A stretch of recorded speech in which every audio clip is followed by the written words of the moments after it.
On the first day of August 1946, the Soviet state did something unusual. It did not shoot a man, it hanged him. That distinction matters more than it might seem to a modern ear. In the hierarchy of Soviet punishment, execution by firing squad was reserved for soldiers, a military end for a military man carrying with it, even in death, a trace of professional dignity. The rope was something else entirely. The rope was for criminals, for traitors, for men the state wished not merely to kill, but to humiliate, to strip of rank and record, to erase from the category of soldier before erasing them from the category of living. When the Soviet system chose the rope, it was making a statement that went beyond a death sentence. It was delivering a verdict on a man's entire existence. The man they hanged that August morning was named Andrei Andreevich Vlasov. He was 45 years old. He had been a general in the Red Army. He had been, 4.5 years earlier, one of the most celebrated military commanders in the Soviet Union. His portrait printed in Pravda beside the names of Zhukov and Rokossovsky. His hand shaken by Stalin himself. His name spoken in the same breath as the salvation of Moscow. And then he put on a German uniform. Between those two facts, the portrait in Pravda and the rope in a Moscow prison courtyard, lies one of the most disturbing, most complex, and most deliberately buried stories of the Second World War. Not buried because it is obscure. Buried because it is inconvenient. Because the interrogation transcripts from Vlasov's 14 months in Lubyanka prison were classified for decades, not because they contained only the confessions of a traitor, but because they contained something the Soviet state found even more dangerous, the testimony of a witness. This is not a defense of Andrei Vlasov. It is not a prosecution either. What follows is an investigation into a man, into a system, and into the unbearable space between heroism and betrayal, where, if you look long enough and honestly enough, you stop being certain which word applies to whom. Imagine two photographs placed side by side. In the first, taken in December of 1941, you see a Soviet general in his winter greatcoat. He is tall, nearly 2 meters, with round wireframe glasses that give him an almost professorial air, incongruous above the military collar. He is standing somewhere outside Moscow, and the posture is unmistakable, confident, deliberate, a man who knows that the thing he just did will be remembered. 16 days earlier, German armored units had been close enough to Moscow that officers with binoculars could see the spires of the Kremlin. Then this man's army pushed them back. In the second photograph, taken somewhere in the spring of 1945, you see a gaunt figure in a crumpled foreign uniform. The greatcoat is gone. The confidence is gone. The glasses are still there, but they sit on a face that has been hollowed out by something that goes deeper than physical exhaustion. This is not a man who has been through a hard war. This is a man who has been through a collapse of circumstance, of belief, or of self, possibly all three. Between those two photographs, 3 years and 4 months. A battle, a catastrophe, a prison camp, a choice, and a slow procession of smaller choices that followed from the first like dominoes falling through fog, each one feeling in the moment like it was still reversible. The question this investigation asks is not simply, what happened? The documents tell us what happened, more or less. The question is, why? And more uncomfortably, what does the answer tell us about the system that first made Vlasov a hero, and then, through its own mechanics, its own cruelties, its own particular genius for devouring the people it celebrated, made him something else? Let us begin at the end, because that is where he begins in the historical record. August 1st, 1946. The sentence is carried out in the early morning, as these things always were, the hour chosen presumably for its silence. Vlasov and 11 other defendants had been tried 2 days earlier in a proceeding that lasted, in total, approximately 2 days for 12 men charged with crimes spanning years. The trial, by any standard of jurisprudence, was a ritual rather than a reckoning. The verdict was never in question. The only thing being decided was the phrasing of the inevitable.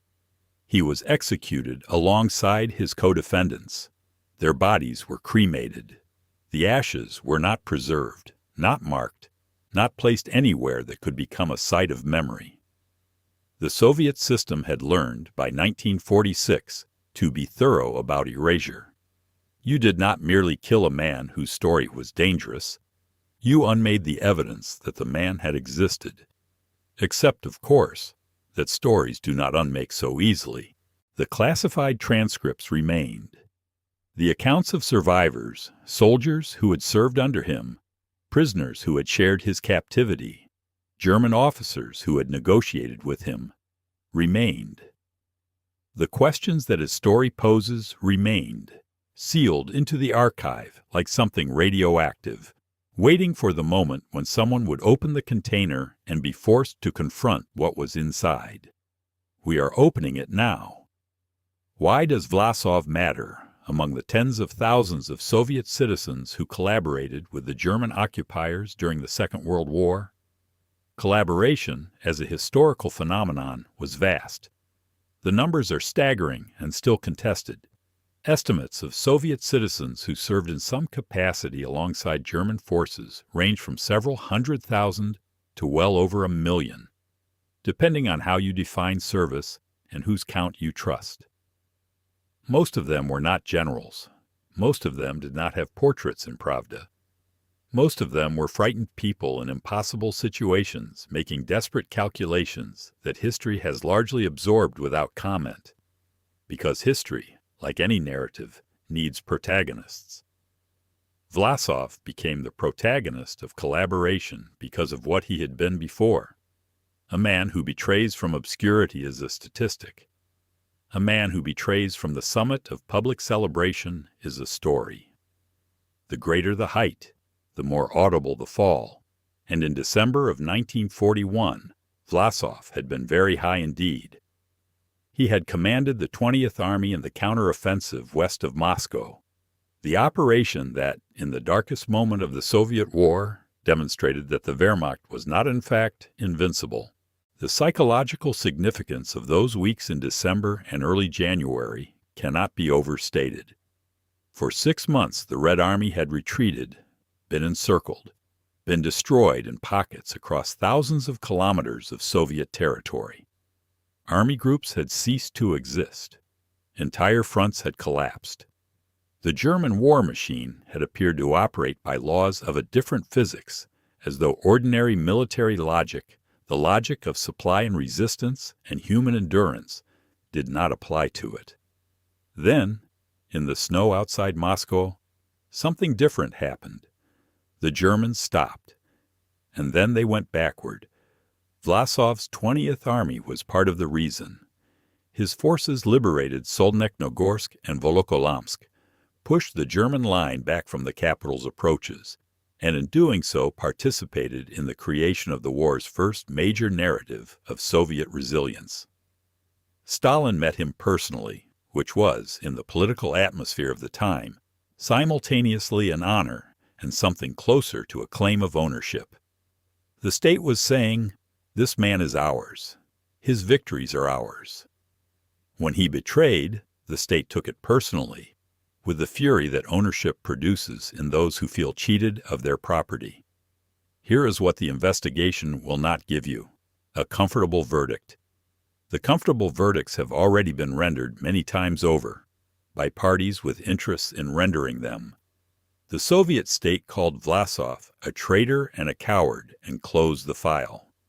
Some post-Soviet Russian nationalists called him a visionary anti-communist and opened the file selectively, reading only the pages that suited them. Neither reading is serious. Both are in the business of using a dead man to make a point about something else, which is, to be fair, what the living have always done with the dead. But it is not investigation. It is prosecution with a predetermined outcome, or it is rehabilitation with a predetermined outcome.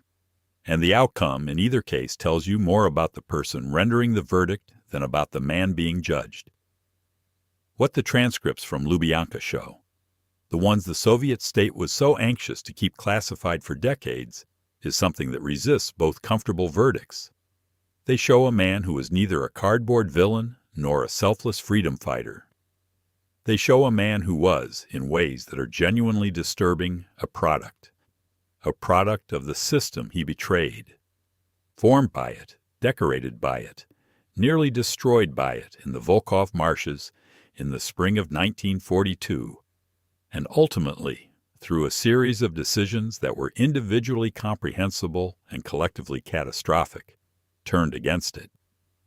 The transcripts also show a man who knew, with uncomfortable precision, where the system had failed. Who could name the orders that had left his army to die in a swamp without supplies? Who understood, in retrospect, the mechanisms by which the Soviet military command had treated human lives as expendable quantities in an arithmetic of ideology? He said so in detail under questioning.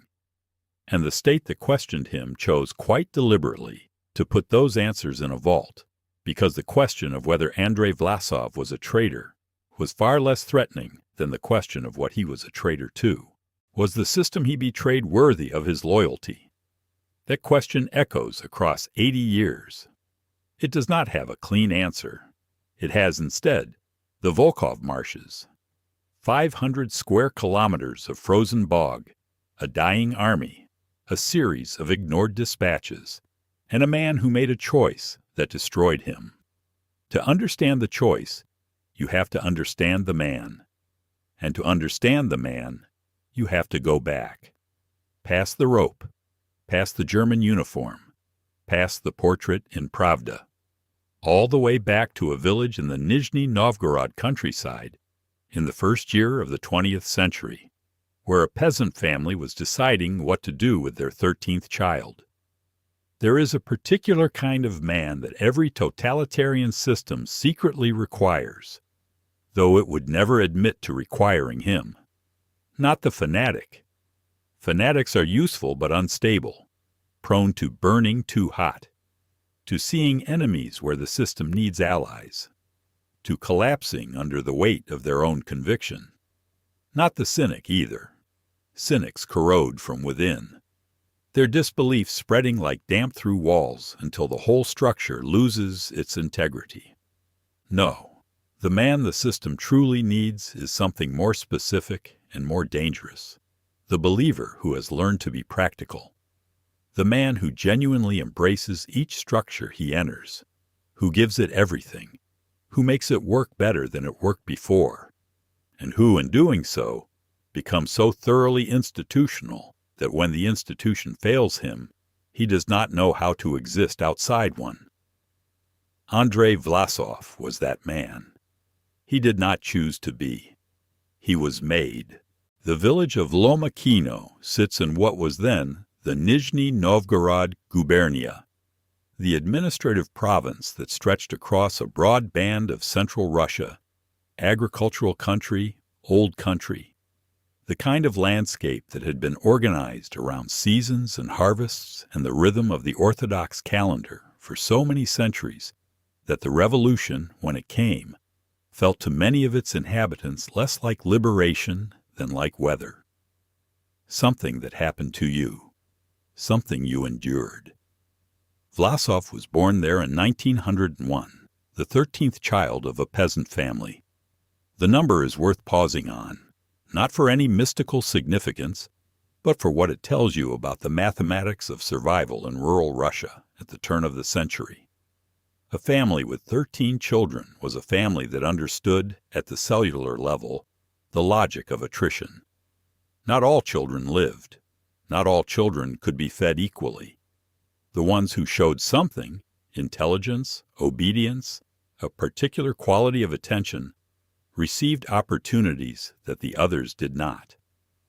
It was a brutal sorting mechanism, and it produced in those who passed through it a very specific set of psychological tools, the ability to make themselves useful, to be noticed for the right reasons, to understand intuitively what a given authority wanted from them and to provide it.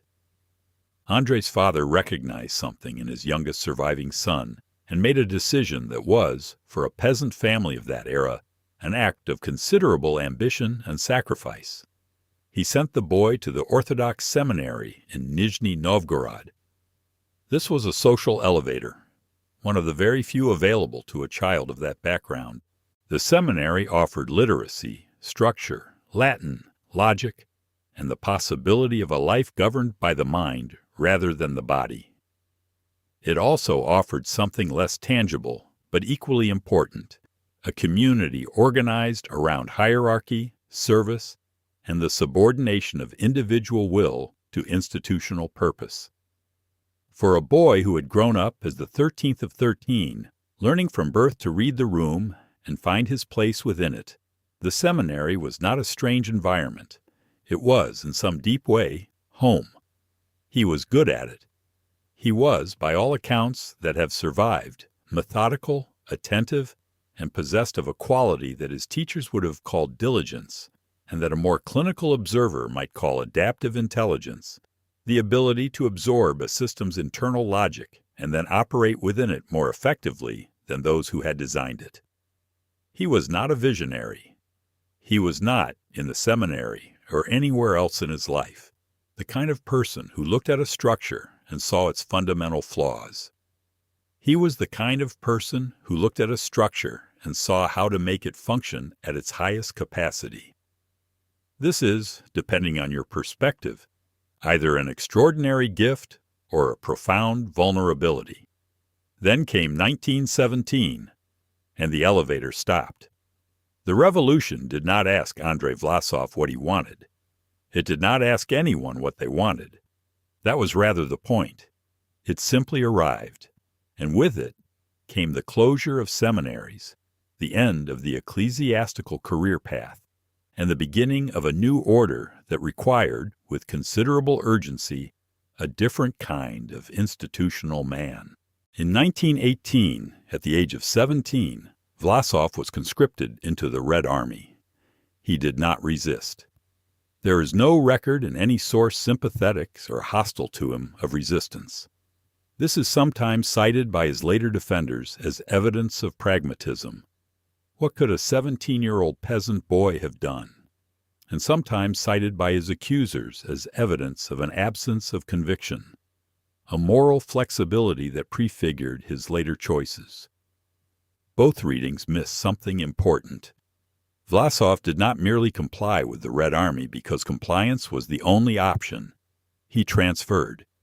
He took the same quality of institutional devotion he had developed in the seminary, the same readiness to absorb a system's logic and serve it at maximum capacity, and he poured it into the new structure. The new structure, it turned out, found this quality enormously useful. The 1920s and 30s, for Vlasov, were a story of methodical ascent. He rose not through political connections, though he maintained the appropriate memberships and the appropriate silence on the appropriate occasions, but through professional competence that was consistent enough over enough years to become its own form of political currency.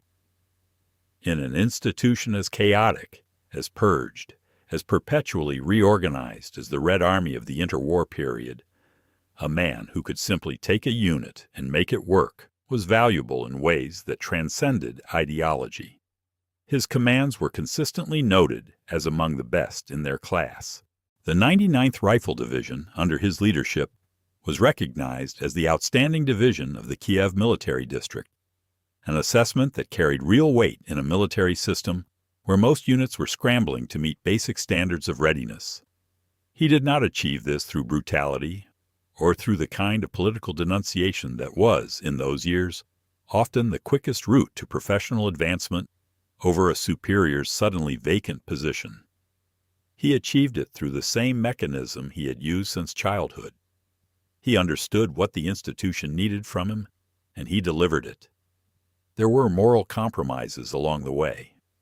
There had to be. This was the Soviet Union in the 1920s and 30s, a society in which the absence of moral compromise was itself a form of conspicuousness, and conspicuousness was dangerous. During collectivization, Vlasov's unit participated in operations against peasant resistance. He signed what he was ordered to sign. He was present where he was ordered to be present. He did not, as far as any surviving record shows, express reservations. Whether he felt them is a question that the documents cannot answer. Though his origins, the 13th child of a peasant family in Lomacchino, make it at least possible that what he witnessed in those operations was not entirely abstract to him. Then came 1937. The Great Purge fell on the Red Army with particular devastation. 3 of the 5 marshals of the Soviet Union were executed. 13 of 15 army commanders were executed. 50 of 57 corps commanders were executed. The mathematics are staggering even after 80 years. In the space of roughly 18 months, the Soviet military lost a generation of experienced leadership to firing squads and prison camps, replaced by younger officers who were sometimes capable and sometimes disastrously inexperienced, but who shared one quality: they had survived, which in the logic of the purge meant either that they were not yet sufficiently prominent to attract suspicion, or that they had attracted suspicion and survived it by some combination of luck, political acuity, and willingness to say whatever was necessary. Vlasov survived. He did not survive by denouncing colleagues, as far as the record shows, a fact that distinguishes him from many who navigated the same period. He survived by a combination of relative obscurity and the kind of professional usefulness that made his superiors reluctant to remove him when good officers were already vanishing at an alarming rate. He kept his head below the level at which heads were being removed. He did his work. He waited. After the purge, the promotions accelerated. The vacancies were enormous, and men of demonstrated competence, men who could actually command, were suddenly precious in a way they had never been before. Vlasov rose. And then, in 1941, he was sent abroad. The assignment to China was, in its way, the most important experience of Vlasov's pre-war career. Not because of what he accomplished there, but because of what he saw. As a military advisor to Chiang Kai-shek's nationalist forces, Vlasov encountered, for the first and possibly only time in his professional life, a military organization that operated by fundamentally different principles than the one he had spent 20 years mastering. He saw how command functioned without the constant shadow of political oversight. He saw how officers made decisions based on tactical reality rather than ideological imperative. He saw, at least in glimpses, that the Soviet model of military organization, the commissar system, the culture of fear around individual initiative, the fatal habit of reporting upward what superiors wanted to hear rather than what was actually true, was not simply one way of running an army. It was a particular way, with particular costs, and those costs were visible when you stood outside it long enough to achieve perspective. Whether this experience constituted a genuine intellectual awakening or simply a professional observation that went unfiled and unprocessed until much later, when Vlasov needed a framework to make sense of what was happening to him, is impossible to say with certainty.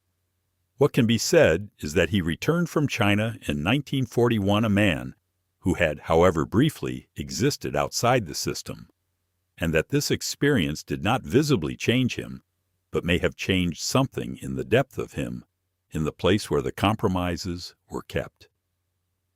The war came in June of 1941, and Vlasov met it commanding the 4th Mechanized Corps in the southwestern military district. What followed in those first catastrophic weeks was, for the Red Army as a whole, a disaster of almost incomprehensible scale. Divisions annihilated, armies encircled, hundreds of thousands taken prisoner in operations that exposed the full cost of the purges, the full cost of the culture of false reporting, the full cost of an army that had been organized around political loyalty rather than military effectiveness. Vlasov's corps fought. It was encircled near Lvov and, unlike many units in those weeks, it found a way out. This sounds simple and was not. Extracting an armored corps from encirclement in the chaos of the war's opening weeks against an opponent that was operating with terrifying efficiency required exactly the qualities that Vlasov had spent 20 years developing: situational awareness, decisiveness, the ability to keep a unit functional under conditions of extreme stress. He brought his corps out, and in doing so established a reputation, in a summer of catastrophic reputations, as someone who could be trusted with difficult assignments. By December of 1941, the difficult assignment was Moscow itself. The 20th Army, which Vlasov commanded during the counteroffensive, pushed the German line back from Solnekh-Nogorsk and Volokholamsk, towns that today appear unremarkable on a map, but whose liberation in those December weeks represented something almost theological in its significance to a Soviet state that had spent 6 months watching everything it claimed to be fail the first serious test. The Germans retreated. Vlasov's portrait appeared in Pravda beside Zhukov and Rokossovsky. Stalin received him. He was 40 years old, a lieutenant general, the man who had helped stop the Wehrmacht at the gates of Moscow. The system had taken him from Lomachyno, from the seminary, through the purges and the compromises and the long institutional years, and it had made him this, a hero. It had one more assignment for him. It was waiting in the marshes of the Volkhov River, in a place where the water was permanently cold and the ground would not hold the weight of a man, and where an army was slowly ceasing to exist for reasons that had nothing to do with military incompetence and everything to do with the system itself. The hero it had made was about to meet the system's other face. There is a particular cruelty that bureaucracies commit, and it is distinct from the cruelties of passion or ideology or hatred. Those cruelties are at least animate. They emerge from something recognizable as human feeling, however distorted. The cruelty of bureaucracy is different. It is cold not because it is disciplined, but because it is indifferent. It does not wish you harm. It does not wish you anything. It processes you according to its own internal logic, and if that logic happens to require your destruction, the destruction proceeds with the same institutional thoroughness that would have been applied to your promotion. The system is not your enemy. The system does not know you exist. And that, in some ways, is the worst thing about it. In the spring of 1942, the Second Shock Army of the Volkhov Front ceased to exist as a fighting force. It did not cease to exist because of battlefield failure. It ceased to exist because a bureaucratic system, a system of orders and counter-orders, of plans written in warm offices by men who had not seen the ground they were planning on, of reports falsified at every level to tell superiors what they wished to hear, of a culture in which the admission of difficulty was itself a form of political danger, processed it into destruction with complete institutional thoroughness. The men who died in the Volkhov marshes in the spring and summer of 1942 were not sacrificed for a victory. They were not sacrificed for anything that could, even by the generous standards of wartime calculation, be called a strategic purpose. They were sacrificed for the gap between reality and the version of reality that the system was capable of acknowledging, and the gap, by the time anyone with authority was willing to look at it directly, had become a mass grave spread across 500 square kilometers of swamp. Andrei Vlasov was sent into that gap in April of 1942. He was given command of an army that was already dying. He was given, along with the command, a set of orders that bore no relationship to the conditions under which those orders were supposed to be executed. And he was given, this is the detail that the history books tend to underemphasize, full responsibility for the outcome. To understand what the Volkhov meant, you have to go back to January of that year. when the operation that became the Lublin Offensive was conceived. The strategic objective was coherent enough: break through the German lines south of Leningrad, relieve the siege, free a city that was starving to death at a rate that would ultimately claim over 1 million civilian lives. The desire to accomplish this was genuine. The suffering that motivated it was real. What was not real, what existed only in the planning documents and in the political imperatives that shaped those documents, was the assessment of what the Second Shock Army could actually do with the men and materials it actually had against the opposition it would actually face. The Army punched into the German lines in January and achieved initial penetration. A corridor opened, narrow, precarious, subject to pressure from both flanks. Through this corridor flowed supplies, reinforcements, the material necessities of an army operating in the field.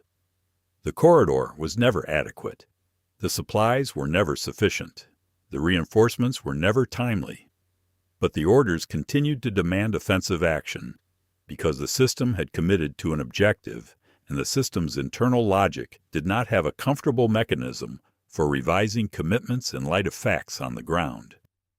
Revision looked like failure. Failure had consequences. And so the orders continued, and the Army continued to push forward on the basis of those orders, and the corridor behind it continued to narrow. By March, the men of the Second Shock Army were eating bark stripped from birch trees. By April, when Vlasov was appointed commander, they were subsisting on leather, boots, belts, anything that could be boiled into something resembling nutrition. The medical situation was beyond description. Scurvy was widespread. The terrain, permanently waterlogged, the ground beneath the snow a kind of liquid mud that swallowed men and equipment indiscriminately, made movement a physical ordeal even for those who were healthy, and by April there were very few of those. Vlasov wrote dispatches. He was meticulous about it. That quality of institutional thoroughness that had served him so well for 2 decades now produced documents of considerable precision, full of numbers and coordinates and requests. He reported the actual caloric intake of his men. He reported the actual temperature at night and the actual depth of the water in the trenches. He reported what his units could and could not do in their actual condition, rather than the condition the planning documents assumed them to be in.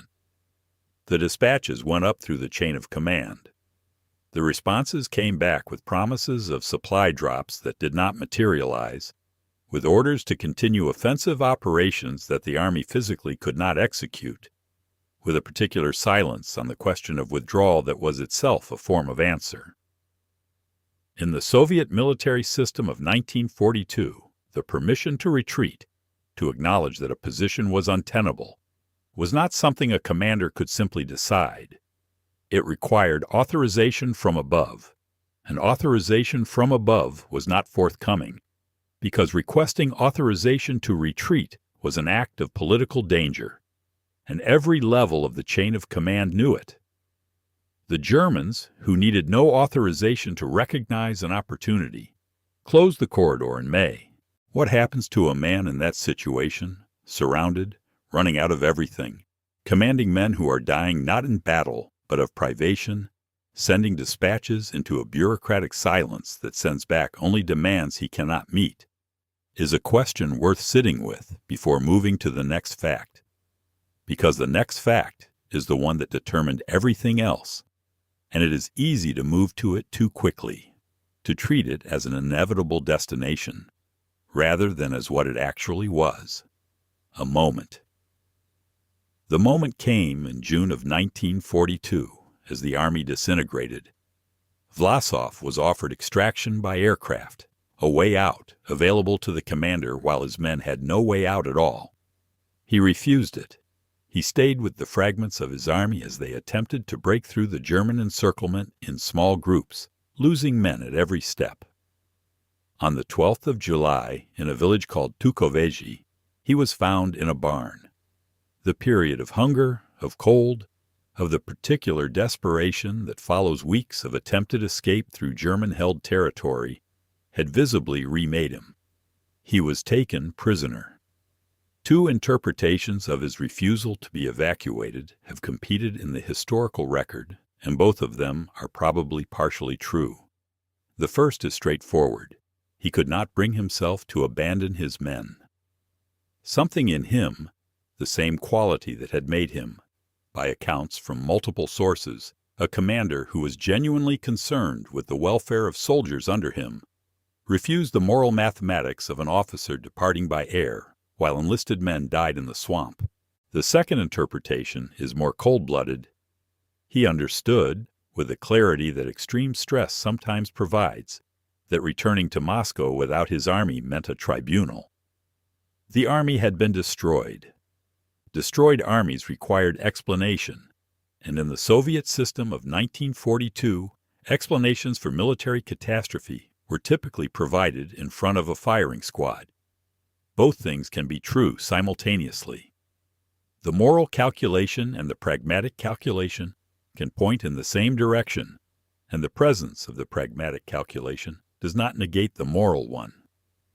What matters is that he stayed, and that staying delivered him, gaunt, ill, his uniform in pieces, into German captivity in the summer of 1942, 37 kilometers from where his army had been encircled 5 months earlier. The Germans who processed the prisoner quickly realized what they had.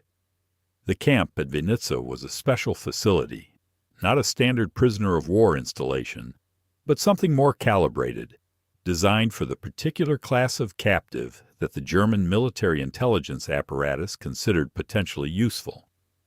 Senior Soviet officers were housed there in conditions that were, by the standards of German captivity for Soviet prisoners generally, almost comfortable. There was food. There was relative warmth. There were, in certain cases, conversations. Extended, structured conversations with German officers who were trained in the particular art of listening to a man describe his grievances. When they discovered they had Vlasov, the man from the Pravda portrait, the defender of Moscow, the most prominent Red Army commander yet captured, there was what one German account describes as quiet astonishment.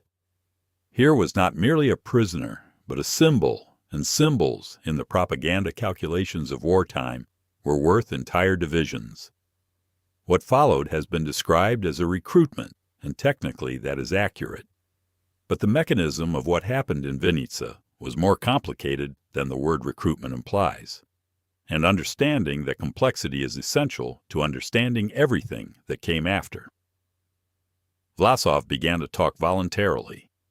This is the fact that his critics seize on and his defenders struggle with, and it deserves to be examined without the distortion that either position tends to introduce. He was not tortured. He was not threatened, or not threatened in any direct, immediate sense. He was provided with food, and with the particular luxury, after months of screaming dispatches into bureaucratic silence, of an audience that appeared to be listening. And he talked. He talked about the Volkhov, about the corridor and the promises and the supply drops that never came, about the dispatches and the responses and the gap between what he had reported and what the system had been willing to acknowledge, about the purges and what they had done to the officer corps. He was precise about this, naming specific men, specific competencies that had been eliminated, specific decisions that had been made badly in the first weeks of the war, because the experienced officers who might have made them better were dead or in camps. He talked, and the Germans, to their considerable credit as interrogators, mostly listened. 3 explanations for what Vlasov did in Vinnytsia have been offered by historians across 8 decades, and it is worth examining each of them with the same seriousness the investigation demands. The first explanation is cowardice, the simplest, and in the Soviet rendering, the official one.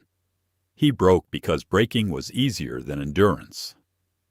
Against this explanation stands the awkward figure of Dmitry Karbyshev, a Soviet general of engineers who was taken prisoner in 1941 and who, subjected to conditions of genuine brutality across years of captivity, refused every German offer and died in Mauthausen concentration camp in 1945. Karbyshev is the counter-argument that Vlasov's critics always reach for, and it is a legitimate counter-argument. The choice to resist was made by at least one man of comparable rank and comparable exposure to the system's failures, and it cost him everything. The existence of Karbyshev means that the situation left no alternative is not quite accurate. There was an alternative. It was simply a different kind of destruction. The second explanation is genuine ideological conversion, that the months in the marshes, the dispatches into silence, the destruction of his army had produced in Vlasov a real and considered turn against Stalinism, and that his collaboration was an expression of that turn rather than a betrayal of anything he still believed in. There is something in the record to support this. The words Vlasov used in Vinnitsa, the language he employed in the Smolensk Declaration of December 1942, the document that formally announced his cooperation with the German side, contained passages that read less like propaganda and more like the articulation of a genuine grievance. He spoke about what the Soviet system had done to the peasantry, about the purges, about a Russia that existed beneath the Soviet state, a Russia that could be liberated from one tyranny without delivering itself to another. He spoke about these things with specificity and apparent feeling. But the second explanation founders on the same rock as the first, the German uniform. Whatever Vlasov believed about Stalinism, whatever genuine conviction he may have brought to his anti-Soviet rhetoric, he put on the uniform of a regime that was, at the moment he put it on, engaged in the systematic murder of millions of people on Soviet territory. The argument that he was using the Germans as an instrument, that his plan was always to build a Russian force that would eventually act independently, requires a degree of self-deception that, when examined honestly, begins to look less like strategy and more like the story a man tells himself when he has already made the choice and needs a version of it he can live with. Which brings us to the third explanation, the one that the investigation finds most consistent with the available record. It is less dramatic than cowardice and less ennobling than ideological conversion, and perhaps for both of those reasons it is the most plausible. Vlasov convinced himself. He constructed, in the specific psychological conditions of Vinnitsa, exhausted, ill, his army gone, facing a future in Soviet hands that he understood clearly, a framework that allowed each individual step to feel not only survivable, but justifiable. The talk was not collaboration, it was honest conversation. The declaration was not treason, it was political speech. The mildly distinctive uniform was not a German uniform, it was a Russian one, never mind who issued it. Each step down was described to himself and to anyone who would listen as a step sideways, or even upward, toward something new, something that the logic of the war might eventually make real. The steps followed one another with a terrible and recognizable logic. A conversation. Then a leaflet dropped over Soviet lines signed with his name. Then the Smolensk Declaration, a formal document widely distributed, that announced the existence of something called the Russian Liberation Movement and attached Vlasov's name and reputation to it. Then, after the declaration, the tours of prisoner of war camps, where Vlasov traveled under German escort to speak to captured Soviet soldiers about the movement he claimed to be building. Each step was presented to him as reversible, and each step made the next one less so. This mechanism, the incremental commitment, the way each small concession reshapes the landscape of what the next concession costs, is not unique to Vlasov. It is not even unique to wartime. It is one of the most consistently documented patterns in the study of how ordinary people arrive at extraordinary complicity. The first step is always the hardest, and the first step in Vlasov's case was simply talking honestly to people who appeared to be listening. After that, the slope existed, and each subsequent step was slightly less steep than the one that had preceded it, and the bottom was very far below. and he never looked down. By the end of 1942, Andrei Vlasov was, by any legal definition, a traitor to the Soviet Union. By the beginning of 1943, he was its most famous one, and the Russian Liberation Army, the force he claimed to be building, the instrument through which he told himself he was pursuing something beyond mere collaboration, was a fiction, a brilliant, painful, German-managed fiction, designed not to create a Russian army, but to create a Russian face for German occupation. The man who had spent his entire adult life making institutions work better than they deserved to work had walked, one careful step at a time, into an institution that was using him in ways he either could not see or could not bring himself to acknowledge. The marshes of the Volkhov had not broken him. What came after had simply convinced him that he was still standing. There is a particular species of historical irony that goes beyond the merely unfortunate or the grimly comic. It is the kind of irony that arrives at the end of a man's story and reveals, with the precision of a surgical instrument, the complete and terrible coherence of everything that preceded it. It does not mock. It simply shows you the shape of the thing, the whole shape, from beginning to end. And in doing so makes you understand that what looked like a series of accidents was, in some deeper sense, a single continuous movement toward an endpoint that was, if not inevitable, then at least consistent. The last chapter of Andrei Vlasov's life is that species of irony. It is almost too coherent to be believed, and yet every element of it is documented, witnessed, confirmed by sources on multiple sides of the conflict. A man who spent 3 years as the symbolic face of Russian collaboration with Nazi Germany performed his only significant military act of the entire war, the only moment when the force bearing his name functioned as something other than a propaganda instrument, by turning against the Germans.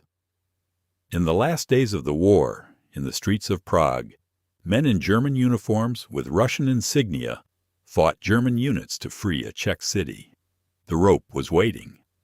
But before the rope, there was Prague, and Prague deserves to be understood, because it is the final piece of evidence in the case that Vlasov's story builds against easy verdicts. For 3 years following the Smolensk Declaration, Vlasov existed in a condition that combined the appearance of significance with the reality of complete powerlessness. He traveled, he spoke, he signed documents. His name appeared on leaflets that were dropped over Soviet lines by the hundreds of thousands. The Russian Liberation Movement, the ROA from its Russian initials, was, in German propaganda, a vast and growing force of anti-Soviet Russians rallying behind a general who had chosen freedom over tyranny.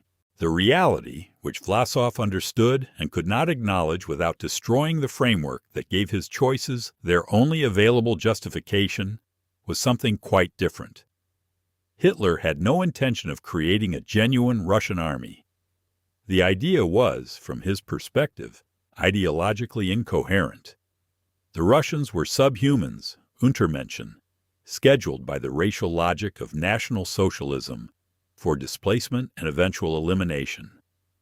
An independent Russian military force, capable of autonomous action and possessed of political aspirations for a post-Soviet Russia, was precisely what National Socialism could not accommodate.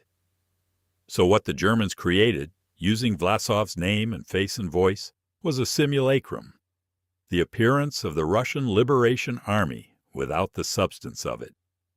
Soldiers who volunteered for the ROA, and hundreds of thousands did, from prisoner of war camps where the alternative was frequently starvation, were systematically distributed into German units rather than consolidated into the independent Russian force that Vlasov's declarations promised.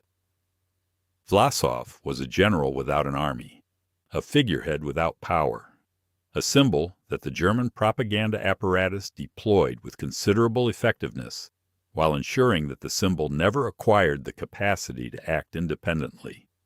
He knew this.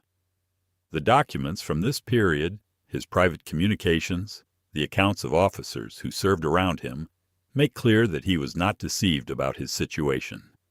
He was trapped in it, which is a different thing.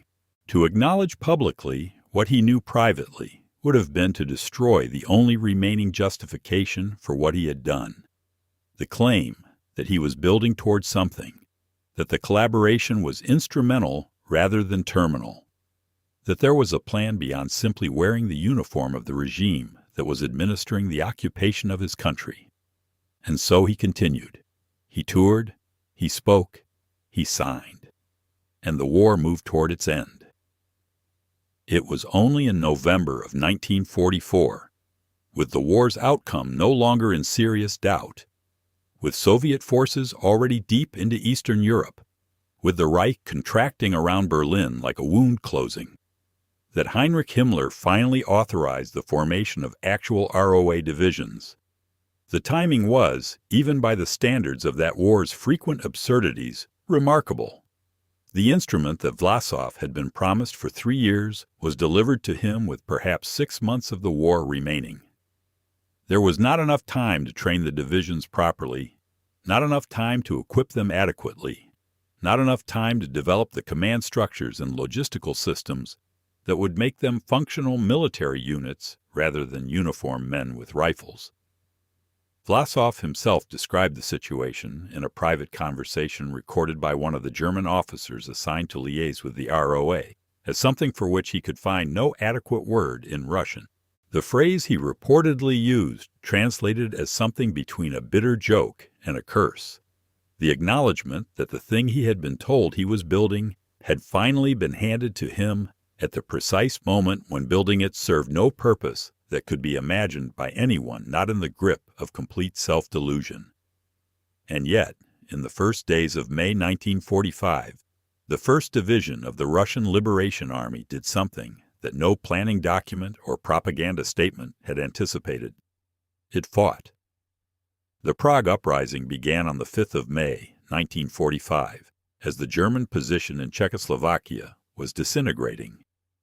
Czech resistance fighters and civilians rose against the German occupiers, seizing radio stations, barricading streets, fighting with whatever they had against German units that still, in those last days, possessed the capacity to cause enormous casualties. The uprising's leaders, calculating their resources against the German forces still in and around Prague, sent appeals for assistance in every direction that offered any hope. The 1st Division of the ROA, under the command of General Sergei Bunyachenko, was positioned south of Prague. Bunyachenko was a man who had his own complicated history, a Soviet officer, convicted of exceeding his authority in ways that had led to the deaths of men under his command, who had joined the ROA in circumstances that were, like Vlasov's, not reducible to simple categories. He received the appeal from Prague. He made a decision. Without authorization from Vlasov, without authorization from the German command structure to which the division nominally reported, Bunyachenko turned his division toward the city. On the 6th and 7th of May, units of the 1st ROA Division entered Prague. They fought German forces in the streets. They held positions that allowed Czech fighters and civilians to move more safely. The Czechs, who had not been informed in advance of exactly who their rescuers would be and what uniforms they would be wearing, greeted them with the particular intensity of relief that people display when help arrives at the moment they have begun to accept that it will not. There were flowers. There were embraces. There were scenes of such complete historical improbability. Men in the uniform of the German Wehrmacht, with Russian patches on their sleeves, being embraced by Czech civilians who were thanking them for fighting the Germans, that several eyewitness accounts express a version of cognitive disorientation, the feeling that the categories available for understanding what was happening had simply ceased to apply. Vlasov arrived at the edge of the operation and observed it without formally committing himself to it, characteristically maintaining the possibility of deniability even as his subordinate made a decision that removed deniability from the entire organization. By the 8th of May, Germany had surrendered. The war in Europe was over, and the 1st ROA Division, having briefly been the liberators of Prague, needed somewhere to go. What followed was the final act of a tragedy that had been building for 3 years, and it unfolded with the speed and finality of a structure whose last supporting element has been removed. The division moved west, toward the American lines, toward the possibility, widely discussed among ROA soldiers in those last days, fueled by rumors and desperate reasoning, that the Western Allies might accept them, might offer protection from the Soviet forces that were advancing from the east. The reasoning was not irrational, given what was available to reason with. The Cold War had not yet been named, but the tensions that would define it were already visible to those who were paying attention, and the men of the ROA were paying very close attention indeed. They knew, with the clarity that comes from having made choices whose consequences were now arriving, exactly what Soviet capture meant for them. They had, in the most immediate sense, burned their way across 3 years of collaboration, and the fire was behind them, and ahead of them was either the Americans or the Soviets, and the difference between those two options was the difference between an uncertain future and a certain one. But the Yalta agreements, the understanding reached between Stalin, Roosevelt, and Churchill in February of that year, had addressed the question of Soviet citizens found in German-held territory with a directness that left no room for the interpretation the ROA soldiers were hoping to apply to their situation. All Soviet citizens were to be repatriated. The definition of Soviet citizen was broad. The obligation of the Western Allies to enforce repatriation was clear, and the Americans, who had their own calculations to make and their own commitments to honor, enforced it. The transfers were carried out at collection points in the American zone, and they were among the most harrowing events of the war's immediate aftermath. Men who understood what repatriation meant, who had no illusions about the reception that awaited them on the Soviet side of the transfer, responded in ways that the American soldiers processing the transfers found deeply and permanently disturbing. Some asked for permission to be shot on the spot rather than handed over. Some found other means in the moments available to them to accomplish the same end. The transfers proceeded. Military commitments were honored. The calculations of great power politics concluded themselves, as they always do, in the particulars of individual human lives. Vlasov was arrested on the 12th of May, 1945. He was found in a column of vehicles attempting to reach the American lines, riding, in an image that carries its own bitter resonance, in a car that had been part of the convoy of a Czech general who had offered him protection, a protection that proved inadequate against the Soviet counterintelligence units that were systematically working the roads. The arrest was quiet. There were no final speeches, no dramatic gestures. He was taken into custody, transported east, and delivered to Lubyanka. What followed, across 14 months of interrogation in Lubyanka, was in some ways the most consequential part of Vlasov's entire story.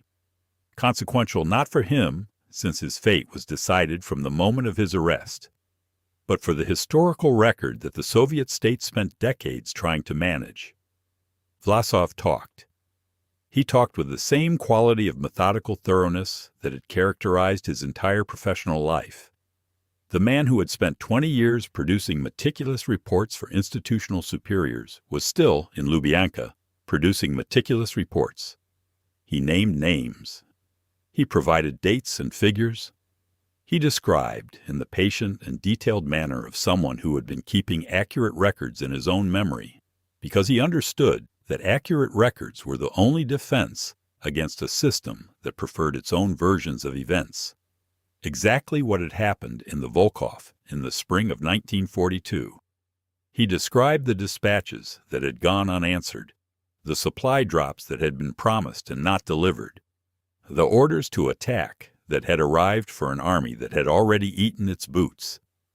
He described the mechanism, not the malice, the mechanism, by which the Soviet command system had processed his army into destruction, while maintaining in its official communications the fiction that the army was a functional fighting force pursuing attainable objectives. He described other things too. The purges and what they had done to the officer corps.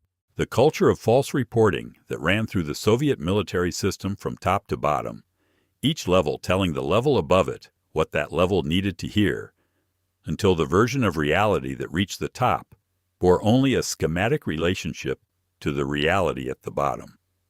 The way that the commissar system, the political officers embedded in every unit, had functioned as a mechanism for ideological surveillance that simultaneously corroded the culture of professional military judgment.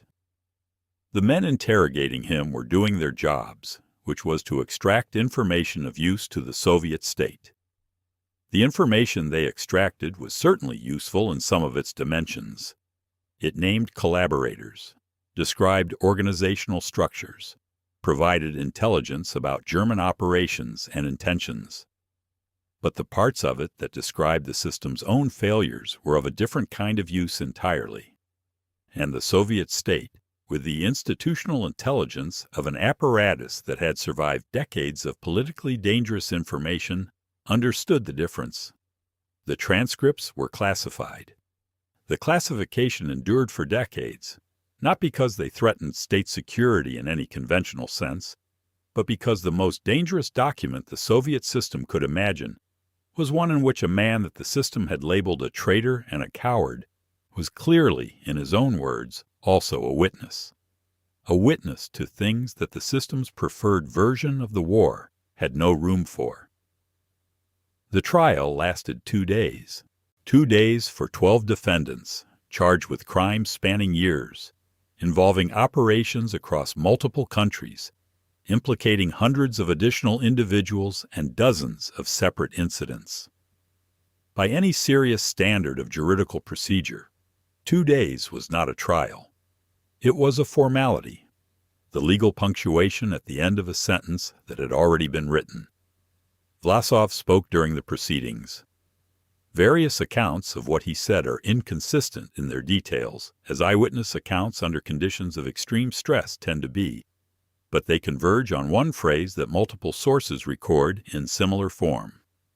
Asked, or perhaps simply compelled by whatever was left of the impulse toward precision that had defined him his whole life. To address the court, he said something to the effect that history would render its own judgment. It was not a speech. It was not a defense. It was an observation. Accurate, as it turned out, in the sense that history has indeed spent 8 decades rendering judgments, none of them final, all of them contested, each of them revealing as much about the judge as about the man being judged. On the 1st of August, 1946, the judgment of the Soviet state was carried out. The rope, not the bullet. The criminal's death, not the soldier's. And afterward the cremation, and the dispersal of the ashes, and the attempt to leave nothing behind that could accumulate meaning. Here is what is left behind, despite everything. There is the question of the Volkhov, which no verdict rendered against Vlasov can close. The Second Shock Army was destroyed by a system that sent it into an impossible situation and then refused, through mechanisms of institutional self-protection, to acknowledge that the situation was impossible until acknowledgement had become irrelevant. The men who died there, the tens of thousands of Soviet soldiers who ate bark and leather in a frozen swamp, while dispatches describing their condition were processed by a bureaucracy more concerned with its own internal consistency than with the lives of the men it was ostensibly directing, are not served by a verdict that assigns all responsibility to one surviving general and none to the system that created the conditions. There is the question of what Karbyshev's choice proves. He did not break. He chose a different kind of destruction, and his choice is genuinely admirable, and it is right that he should be remembered and honored for it.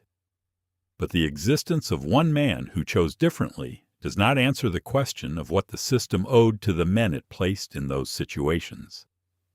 Karbyshev's heroism is real. It does not make the system that created the choice heroic. There is the Prague question, which is the strangest piece of the entire record, and the one that resists most stubbornly the category of simple betrayal. What do you do with men who wore the uniform of your enemy for 3 years and then, at the war's last moment, turned those uniforms against the enemy? The Czechs who survived the uprising remember it in a complicated way. Grateful, disturbed, unable to fully process the identity of their rescuers, unwilling to either condemn or celebrate without reservation.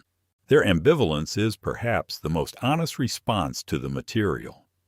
And there is the question that the classified transcripts posed, and that their classification for decades implicitly acknowledged.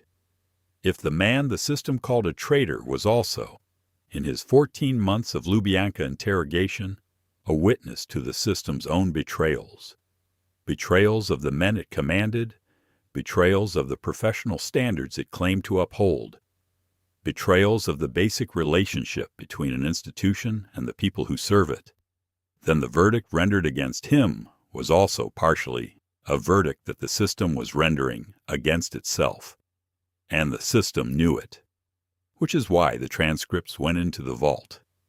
Vlasov is not a hero. Let that be stated plainly and without qualification. He wore the uniform of a regime engaged in the systematic murder of millions of people for 3 years. He provided that regime with his name, his face, his voice, and his reputation as instruments of propaganda. He traveled through prisoner of war camps where Soviet soldiers were dying in conditions of deliberate brutality, and he spoke to them about a liberation movement that his own private communications show he understood to be largely fictional. Whatever genuine anti-Stalinist conviction he carried into that period, and there is reason to believe it was real, it did not prevent him from lending himself to purposes that cause suffering and death on a scale that cannot be contextualized away. But he is also not simply a traitor, not in the flat, closed, case-dismissed sense that the Soviet verdict intended. That verdict was designed to end the conversation, and the conversation deserves to continue.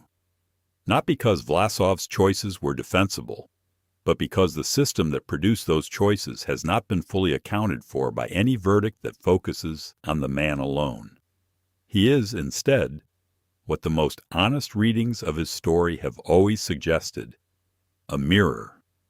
A particular kind of mirror, one that shows you not what you wish to see, but what was actually there. The system, the war, the impossible arithmetic of loyalty and survival in a state that demanded total commitment while reserving the right to spend its committed men without acknowledgement or grief. The mirror is uncomfortable. It has been uncomfortable for 80 years. People keep trying to turn it to face the wall. Some because it shows them a traitor they wish to condemn cleanly. Others because it shows them a freedom fighter they wish to celebrate cleanly. And both groups because the actual reflection resists both clean versions. What the reflection shows is something more disturbing than either a villain or a hero. It shows a system that was, in its own way, a kind of prison. One that produced brilliant commanders and broken ones, heroes and collaborators, from the same material, by the same mechanisms, through the same process of total institutional demand and complete institutional indifference to the humanity of the people it was demanding from. It shows what happens at the intersection of a catastrophic war, a totalitarian state, an impossible tactical situation, and one man's particular psychology, his lifelong habit of finding the institution that surrounded him and making himself essential to it. The rope on the 1st of August, 1946, was meant to close the case. The ashes scattered somewhere over Moscow were meant to prevent the accumulation of memory around a specific place. Neither closing took. The case is still open.